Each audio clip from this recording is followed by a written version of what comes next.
Hello सामान नमस्कार जय जगन्नाथ मोर स्मिता ब्लॉग यूट्यूब चैनल स्वागत करुच्ची। मु आशा करछि आपण माने भल थिबे मो भी भल अछि। आज आसंतु देखिबा मु एठी केमिति कॉफी तयारी करूछि। चाह कॉफी मु एठी 2 कप क्षीर नेइछि। मोर क्षीर फुटी आसलानी। मु एमते गोटे बाउल नेइछि। से बाउल रे क्षीरटा ओजाड़ दबा।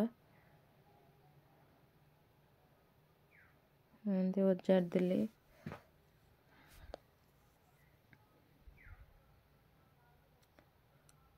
एमते मो कॉफी पाउडर चामचे नेइछि। बेसी पकेले पित्ता लागिबो।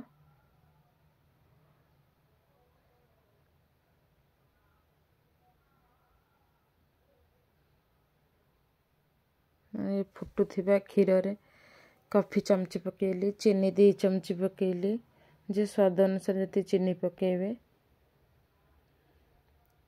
मैं जोटा 2 टंकिया मसला चुना चाहारे मसला पड़े तो सब अदा लवंग काठ मसला सब अच्छी से गुजराती तेजपत्र सब से मसला रे 2 टଙ୍କା लेखे मसला चुना मिलुची। मुझे चाहारे भी सब दिन पकाए कॉफी रे टे पकई देले